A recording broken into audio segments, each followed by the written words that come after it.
വളരെയധികം നിർണായകമായ ഒരു കാലഘട്ടത്തിൽ പരിശുദ്ധ വട്ടശ്ശേരി തിരുമേനോടൊപ്പം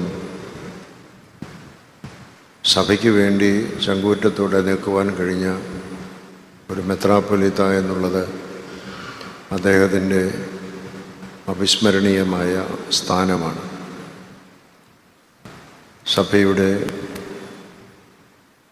വളർച്ചയും സ്വാതന്ത്ര്യവും തനിമയും കാത്തു സൂക്ഷിക്കുവാൻ പ്രതിജ്ഞാബദ്ധമായി കൊണ്ട് തന്നെ അദ്ദേഹം പ്രവർത്തിച്ചു. സുറിയാനി ഭാഷാ പണ്ഡിതനായി കോനാട്ട് മുൽപ്പാൻ്റെ കീഴിൽ അഭ്യസനം നേടിയ അദ്ദേഹം സംസ്കൃതത്തിലുമൊക്കെ പ്രാവീണ്യമുള്ള ആളായിരുന്നു. ഇതിനേക്കാളുപരി ഏറ്റവും ആകർഷണീയമായത് പരിമല സെമിനാരിയിൽ താമസിച്ചുകൊണ്ട് വലിയ ചാരിറ്റി പ്രവർത്തനങ്ങൾ നടത്തിയ ഒരാൾ കൂടിയാണ്.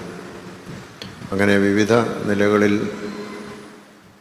വട്ടശ്ശേരി തിരുമേനോടൊപ്പം ഉറച്ചു നിന്ന് സഭയുടെ സ്വാതന്ത്ര്യത്തെ കണ്ടുകൊണ്ട് പ്രവർത്തിച്ച ആ പിതാവ് ഇന്ന് നമുക്ക് 100 വർഷം തികഞ്ഞു. അദ്ദേഹത്തിൻ്റെ കാലഘട്ടം 12 വർഷങ്ങൾ മാത്രമേ അദ്ദേഹം മെത്രാപ്പൊലീത്തായിരുന്നുള്ളൂവെങ്കിലും ആ കാലഘട്ടത്തിൽ കണ്ടനാടിൻ്റെയും തുമ്പവണ്ടിൻ്റെയും ഭരണ ചുമതല നിർവഹിച്ച അദ്ദേഹത്തിന് വളരെ ശ്രമകരമായ ഒരു ജോലിയായിരുന്നു നിർവഹിക്കാനുണ്ടായിരുന്നത്.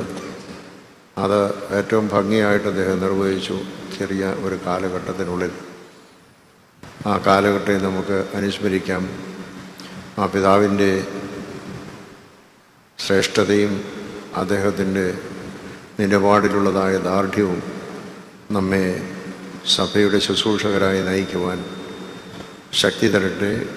അദ്ദേഹത്തിൻ്റെ പിന്നാലെ നമുക്കും ആ ജീവിത ശൈലിയിൽ ആത്മാഭിമാനം കൊണ്ട് അദ്ദേഹത്തിന് വേണ്ടി പ്രാർത്ഥിക്കാം.